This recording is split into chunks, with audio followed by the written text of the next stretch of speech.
Amigos de Hamlet y Culto, estamos otra vez empezando el Retruécano. En esta ocasión tuvimos que hacer una pausa de una semana por cuestiones técnicas, amigo, pero ya estamos de vuelta. Ya estamos de vuelta en el mismo lugar y con la misma gente. Y con los mismos sonidos ambientales que pueden escuchar. Eso significa que estamos pues en el corazón de la ciudad, en donde pasa todo, pasan lo de los tamales, pasan los aviones, el gas, para que vean que los perros ladran, los niños juegan. Exacto. Todos. Para que vean que esto es en vivo y en una colonia muy viva también. Así es. Entonces, hoy vamos a hablar precisamente de un escritor al que le gustaban todo este tipo de cosas, amigos, es decir, como la ciudad, los sonidos de la calle, las vidas que suceden en cada una de las casas de las miles de colonias que tenemos en la capital mexicana. Y pues te doy la palabra para empezar a hablar de José Emilio Pacheco, ¿no? Sí, José Emilio Pacheco, el poeta, el traductor, el ensayista, el creador de inventario, que justamente va representando hasta un nuevo género. Así es, ¿no? Porque tenía historia, una gran documentación. El autor era un erudito, ¿no? Muy ensimismado, no le gustaba dar conferencias, no daba entrevistas, una vida familiar también muy reservada, ¿sí? No, nada del glamour de otros escritores o de otros poetas, incluso del mismo Paz, ¿no? Del que nos llegamos a enterar situaciones de vida familiar. Pero en el caso de Pacheco, pues siempre se mantuvo en una postura muy respetuosa, tanto para él, para su familia y para nosotros como lectores. Así es, y ya que mencionaste el tema de inventario, ¿qué te parece si le explicamos o le explicas un poco a la gente de qué iba el inventario, cuándo surge, y también nos muestras esta antología y algunos otros libros que tienes precisamente de este género o subgénero que José Emilio Pacheco creó y pues que hizo muy prolífico por lo que podemos ver aquí? Sí, son 3 los libros, más o menos cada uno tiene 700 páginas. Muchísimas. Es decir, son más de 2000 páginas las que conforman los 3 libros de inventario, que curiosamente no reúne todos los inventarios que escribió, sino solamente algunos, por eso es una antología. ¿Qué es lo que no está en esta antología? Los poemas, que muchas veces sí publicaba en el inventario, pero que seguía reescribiendo antes de publicarlo ya como, digamos, de manera definitiva en un libro.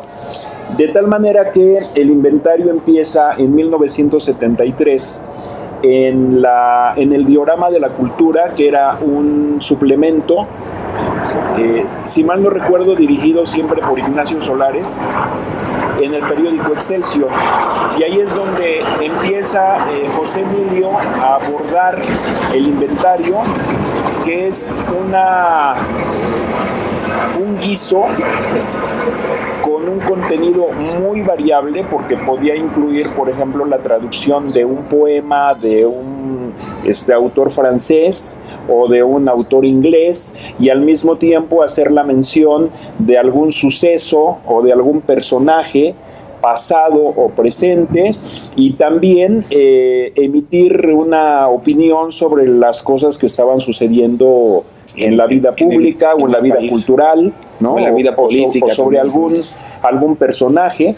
No sé, recuerdo uno que a mí me llenó mucho de emoción cuando José Emilio hace el inventario de García Márquez, ganador del Premio Nobel, por ejemplo. Bueno, en 1976, con el golpe a Excelsior, pues también de alguna manera José Emilio salió de Excelsior y empezó a escribir su inventario en proceso hasta 2013, aunque 2014 todavía tuvo 2 apariciones las primeras semanas de enero.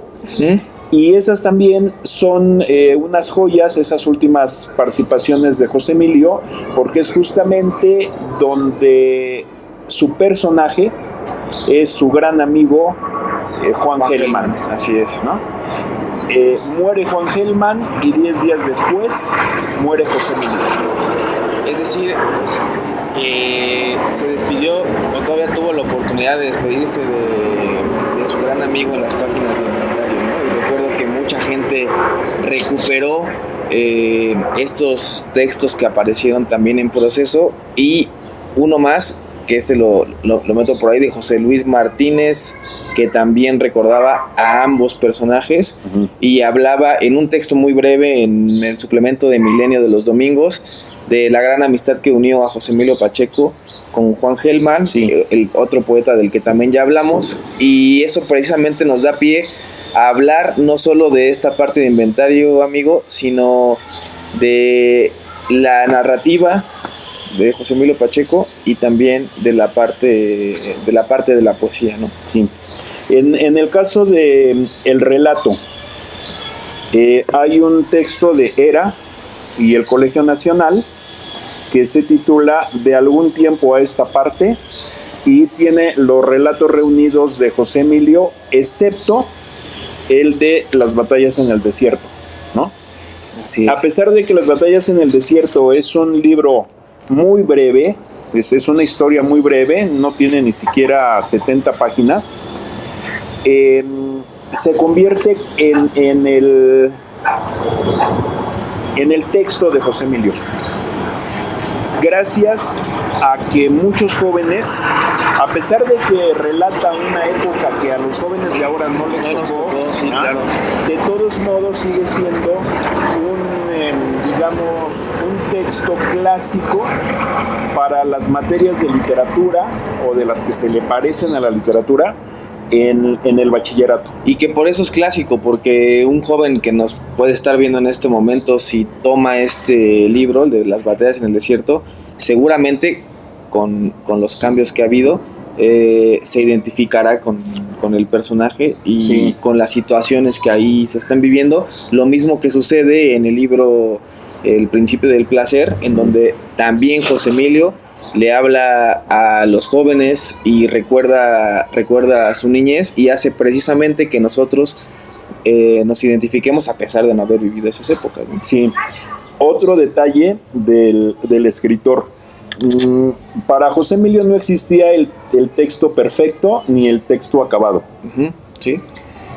En algún momento, hace muchos años, yo leía que él había hecho, por decir una fecha, el 28 o el 29 de noviembre del año 75, escribió un poema.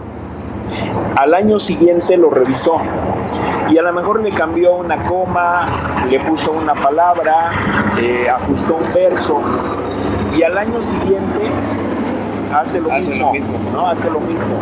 Es decir, es una fecha que él ya sabía que cada año tenía que volver. Ajá. Y al paso del tiempo, más de 20 años, el resultado es muy diferente del inicio y el que es 20 años después, ¿sí? Y hay un detalle también que me parece digno de comentar. Esta es una edición de las batallas en el desierto de 1981, que fue cuando apareció en el periódico, en el suplemento Sábado del 1+1, y que luego ya se convierte en texto. Y esta es la edición revisada del año 2011. Los finales son distintos. 30 años después. Son distintos, sí. Aquí, en la primera, un personaje dice: si fulanita viviera, tendría 60 años, ¿no? Y aquí son 20 años más. Dice: si fulanita hoy viviera, tendría ya 80 años, ¿no? O sea, yo creo que este detalle nos demuestra cómo el escritor se da cuenta que un texto no se puede acabar, ¿no? Es algo que se está reescribiendo. Que no hay textos definitivos. Sí, ni perfectos. Y lo mismo podemos decir de la lectura.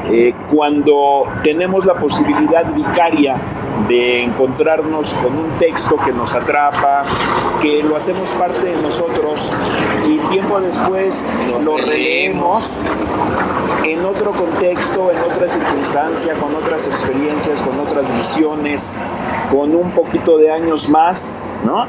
Entonces lo saboreamos de manera diferente. Así es. De tal manera que el acto de escribir pues es tan inacabado e inacabable como el acto de leer.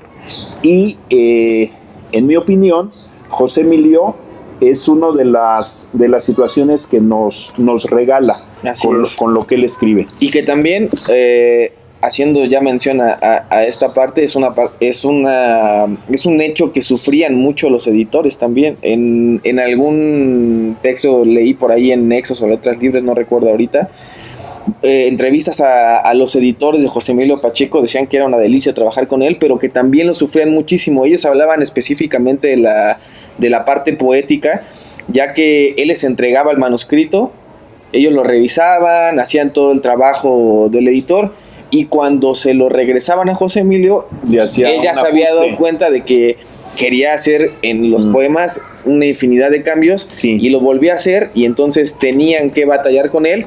Decían que se trabajaba de una manera increíble con él, pero que también le padecían precisamente por esta idea de José Emilio, que retoma de algunos también autores franceses de hace mucho tiempo, que hacían precisamente eso. Nunca dejaban un texto de manera definitiva, y siempre estaba cambiándolo, ¿no? Sí. Y entonces retomas digamos, la otra parte de la riqueza de la obra de Pacheco, que es el Pacheco poeta. Sensible no nada más a las situaciones personales que tienen que ver con el amor, sino también a la historia, a la vida cotidiana, a los sucesos, estos que nos llenan de miedo, que nos llenan de gozo, de dolor, ¿no? Lo que le pasa a la ciudad, lo que le pasa a los vecinos, y todo ello pues va enmarcado en la poesía de Pacheco.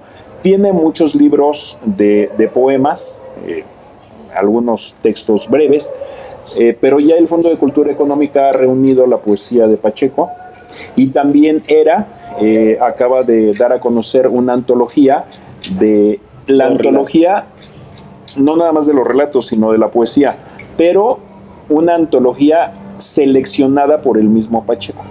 ¿Sí? Entonces, bueno, debe ser una maravilla, y con muchas correcciones también, seguro. Sí. Yo tuve la oportunidad de acercarme a la obra de José Emilio Pacheco gracias a un amigo de la universidad, que por cierto tiene muchísimos años que no veo y no lo he podido encontrar en el Facebook. Así Ojalá que nos ayuden a encontrar a Juan Cruz Leiva, y él me entregó un escrito que hizo sobre la obra de José Emilio por allá de 1981. Acababa de publicarse Las batallas en el desierto. Para mí fue una delicia enterarme quién era José Emilio Pacheco, pero a través de la voz de uno de sus lectores. Así es. ¿No? Y entonces ahí empecé a seguirle la pista. También en el proceso, pues el inventario de José Emilio era un texto que disfrutaba, pero que a veces no entendía. Sí, que era indispensable. Oye, nada más ya para empezar a cerrar, yo quiero hacer rápido dos acotaciones para los jóvenes lectores y la gente que nos ve que no le ha entrado a la obra de José Emilio Pacheco, y para que tengan referencias un poquito más actuales. La canción de las batallas de Café Tacuba está basada en el libro Las batallas en el desierto. Lo escribieron los músicos después de haber leído el libro, e incluso a la muerte de José Emilio Pacheco, uno de sus integrantes que escribe en Excelsior, ahorita Joselo, escribió que tuvieron oportunidad solamente una vez de conocerlo, que ellos en realidad se habían enamorado allá por los 80 o finales de los 80 de este libro y de la historia, y por eso escribieron esta canción. Así es que seguramente van a ubicar un poco de la historia y ya que escuchen la canción pueden ir directamente al libro para entrarle, así como tú lo hiciste en el 81 con tu amigo, a la obra de José Emilio Pacheco, a la obra más importante de José Emilio Pacheco. Y también hay una película que no es muy buena, pero también la pueden ver, la de Las batallas en el desierto. ¿Quién la dirigió? Si mal no recuerdo, el guión es de Vicente Leñero y uno de los actores es Pedro Armendáriz. Ok. Fíjate, esa no la conozco, yo la voy a tener que buscar. Y a mí sí me gustaría cerrar con unas líneas que escribe su esposa Cristina Pacheco en un texto que publica en El Mar de Historias unos días después de que había muerto José Emilio. Digamos que es un texto de duelo, de un duelo profundo, y después le da el nombre o le da título a un libro que se llama El Eterno Viajero. Y las últimas 3 líneas dice: hice una pausa, me levanté del escritorio porque reapareció frente a tu ventana el colibrí que tanto te gustaba. Si él regresó, es imposible que no regreses tú. Una de las cartas más tristes, o no, una de las despedidas más tristes que pueden encontrar también en hamletinculto.com. Ahí La Liebre Lunar rescata ese tipo de textos. Y bueno, amigo, recomendarle solo a la gente que de verdad se dé la oportunidad de leer a José Emilio Pacheco. Hay muchas maneras de entrarle, ya sea por sus relatos, ya sea por el inventario que todavía está en línea, o ya sea por la poesía, que también pueden encontrarla en Hamlet Inculto. Y hay uno de mis poemas favoritos de José Emilio Pacheco, y además de todos los poemas que he leído, es El Pulpo. Así es que si pueden, búsquelo. Y amigo, ya nada más para terminar, ¿qué estás leyendo para que la gente... Me costó mucho trabajo conseguir los 3 primeros libros de las apologías escritas por Arnoldo Kraus. Este es el tercero, se titula Apología de las Cosas, con ilustraciones de Vicente Rojo. Antes estuvo la Apología del Libro, que es extraordinaria, y la Apología del Lápiz. Y me enteré, no sé si esto lo deba decir o no, que está por publicar una 4ª apología, que es la Apología del Viento. Y los 4 textos van a formar como una colección, incluso van a tener una presentación en su cajita y todo un evento editorial muy importante. Y solamente nos resta decirles que recuerden siempre que la lectura nos hace libres y felices. Gracias. Hasta luego.